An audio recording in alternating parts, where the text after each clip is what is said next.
ಮುಡಾ ಕೇಸ್ಗೆ ಸಂಬಂಧಪಟ್ಟಂತೆ ಮುಖ್ಯಮಂತ್ರಿ ಸಿದ್ದರಾಮಯ್ಯ ಅವರಿಗೆ ಟೆನ್ಷನ್ ಮೇಲೆ ಟೆನ್ಷನ್ ಶುರುವಾಗ್ತಾ ಇದೆ. ಇಲ್ಲಿ ಮುಡಾ ಕೇಸನ್ನು ಸಿಬಿಐಗೆ ವಹಿಸುವ ಕುರಿತ ಆದೇಶವನ್ನು ಹೈಕೋರ್ಟ್ ಕಾಯ್ದಿರಿಸಿದೆ. ಇಲ್ಲಿ ಸಿಬಿಐಗೆ ಮುಡಾ ಕೇಸನ್ನು ಕೊಡಬೇಕಾ ಬೇಡವಾ ಅನ್ನೋ ವಿಚಾರಕ್ಕೆ ಸಂಬಂಧಪಟ್ಟಂತೆ ಆದೇಶವಾಗಿದೆ, ಅದನ್ನು ಪ್ರೊನೌನ್ಸ್ ಮಾಡಿಲ್ಲ, ಉಚ್ಚರಿಸಿಲ್ಲ. ಈ ಆದೇಶವನ್ನು ಹೈಕೋರ್ಟ್ ಏನು ಮಾಡಿದೆ, ಕಾಯ್ದಿರಿಸಿದೆ. ಅಲ್ಲಿ ದೂರುದಾರ ಸ್ನೇಹಮಯಿ ಕೃಷ್ಣ ಸಲ್ಲಿಸಿದಂಥ ಅರ್ಜಿಯ ವಿಚಾರಣೆಯನ್ನು ಹೈಕೋರ್ಟ್ ಮಾಡುತ್ತೆ. ವಾದ ಪ್ರತಿವಾದ ಆಲಿಸಿದ ಮೇಲೆ ಆರ್ಡರನ್ನು ರಿಸರ್ವ್ ಮಾಡಿದೆ ಏಕಸದಸ್ಯ ಪೀಠ. ಸತತ 6 ಗಂಟೆಗಳ ಕಾಲದ ಎರಡೂ ಕಡೆಯ ವಾದ ಪ್ರತಿವಾದಗಳನ್ನು ಕೋರ್ಟ್ ಇವತ್ತು ಆಲಿಸುತ್ತೆ. ಸಾಮಾಜಿಕ ಹೋರಾಟಗಾರ ಸ್ನೇಹಮಯಿ ಕೃಷ್ಣ ಪರವಾಗಿ ವಕೀಲ ಮಣಿಂದರ್ ಸಿಂಗ್ ವಾದವನ್ನು ಮಂಡಿಸ್ತಾರೆ. ಇಲ್ಲಿ ಸಿದ್ದರಾಮಯ್ಯ ಅವರ ಪರವಾಗಿ ಹಿರಿಯ ವಕೀಲ ಅಭಿಷೇಕ್ ಮನು ಸಿಂಘ್ವಿ ವಾದವನ್ನು ಮಂಡಿಸಿದ್ದಾರೆ. ಮುಖ್ಯಮಂತ್ರಿಯವರ ಪತ್ನಿ ಪಾರ್ವತಿಯವರ ಪರವಾಗಿ ಪ್ರೊಫೆಸರ್ ರವಿವರ್ಮ ಕುಮಾರ್ ವಾದ ಮಂಡನೆ ಮಾಡ್ತಾರೆ.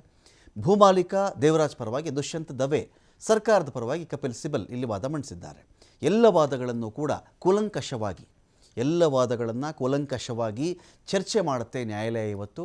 ವಾದ ಪ್ರತಿವಾದದ ವೇಳೆಯಲ್ಲಿ ಹೈಕೋರ್ಟ್ ಮತ್ತು ಸುಪ್ರೀಂ ಕೋರ್ಟ್ನ ಅನೇಕ ತೀರ್ಪುಗಳ ಪ್ರಸ್ತಾಪ ಮತ್ತು ಉಲ್ಲೇಖ ಆಗುತ್ತೆ. ಇಲ್ಲಿ ಕೊನೆಗೆ ಯಾವ ದಿನಾಂಕದಂದು ಈ ವಿಚಾರಕ್ಕೆ ಸಂಬಂಧಪಟ್ಟಂತೆ ನಾನು ತೀರ್ಪು ಹೇಳ್ತೀನಿ ಅಂತ ದಿನಾಂಕವನ್ನೇ ನಿಗದಿ ಮಾಡದೆ ಧಾರವಾಡ ಹೈಕೋರ್ಟ್ನ ಪೀಠ ತೀರ್ಪನ್ನು ಕಾಯ್ದಿರಿಸಿದೆ. ಇಲ್ಲಿ ಇಂಥ ಡೇಟ್ ಅಂತ ಹೇಳಿಲ್ಲ, ಅನೌನ್ಸ್ ಮಾಡಬಹುದು ಕೆಲ ದಿನಗಳ ನಂತರದಲ್ಲಿ. ಆ ಡೇಟ್ ಕೂಡ ಹೇಳ್ತಾರೆ ಅವರು. ಇರಲಿ, ಲೋಕಾಯುಕ್ತರ ಅಂತಿಮ ವರದಿ ಸಲ್ಲಿಕೆಗೆ ಗಡುವನ್ನು ಹೈಕೋರ್ಟ್ ವಿಸ್ತರಿಸಿದೆ. 1 ದಿನದಲ್ಲಿ ಕೊಡಬೇಕಾಗಿತ್ತು, 2 ದಿನದಲ್ಲಿ ಕೊಡಬೇಕಾಗಿತ್ತು ಅಂತೆಲ್ಲ ವಿಚಾರ ಇತ್ತಲ್ಲ, ಆ ಒಂದು ವಿಚಾರಕ್ಕೆ ಇನ್ನೂ ಸ್ವಲ್ಪ ಸಮಯಾವಕಾಶ ತೆಗೆದುಕೊಳ್ಳಿ ನೀವು, ಮುಡಾ ಕೇಸ್ನ ನಿಮ್ಮ ತನಿಖೆಗೆ ಸಂಬಂಧಪಟ್ಟಂತೆ ಅಂತ ಹೇಳಿ ಲೋಕಾಯುಕ್ತರ ತನಿಖೆಯನ್ನು ಮಾಡಿ ರಿಪೋರ್ಟ್ ಕೊಡಲಿ ಅಂಥೇಳಿ ಹೈಕೋರ್ಟ್ ಒಂದು ಕಡೆ ಲೋಕಾಯುಕ್ತ ತನಿಖೆಗೆ ಇದ್ದಂಥ ಗಡುವನ್ನು ವಿಸ್ತರಿಸಿದೆ. ಅಲ್ಲಿ ಜನಪ್ರತಿನಿಧಿಗಳ ವಿಶೇಷ ನ್ಯಾಯಾಲಯಕ್ಕೆ ಅಂತಿಮ ವರದಿಯನ್ನು ಸಲ್ಲಿಸಬೇಕಾಗಿಲ್ಲ. ನೀವು ನಿಮ್ಮದೇನು ವರದಿ ಇದೆಯೋ ತಗೊಂಡು ಹೋಗಿ ಜನಪ್ರತಿನಿಧಿಗಳ ವಿಶೇಷ ಕೋರ್ಟ್ಗೆ ಅದನ್ನು ಸಬ್ಮಿಟ್ ಮಾಡಬೇಕಾಗಿಲ್ಲ. ನೀವು ಅಂತಿಮ ಆದೇಶದವರೆಗೂ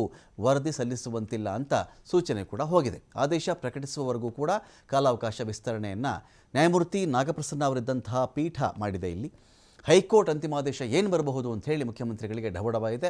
ಅಕಸ್ಮಾತ್ CBIಗೆ ಕೊಟ್ಟುಬಿಡಿ ಅಂತ ಹೇಳಿದರೆ ಏನಪ್ಪ ಗತಿ ಇರಬಹುದು. ಈ ಒಂದು ರಾಜಕೀಯ ಸನ್ನಿವೇಶಗಳು ಗಮನಿಸಿದಾಗ ಆ ತರಹದ ಒಂದು ಭಯ ಮುಖ್ಯಮಂತ್ರಿಗಳಿಗೆ ಇದ್ದರೂ ಕೂಡ ಆಶ್ಚರ್ಯವಿಲ್ಲ. ಮೈಸೂರಿನ ಮುಡಾ ನಿವೇಶನ ಹಂಚಿಕೆಯಲ್ಲಿ ಅಕ್ರಮ ಆರೋಪದ ಕೇಸ್ನಲ್ಲಿ ಮುಖ್ಯಮಂತ್ರಿಗಳಿಗೆ ಇದೀಗ ಟೆನ್ಷನ್ ಎದುರಾಗಿದೆ.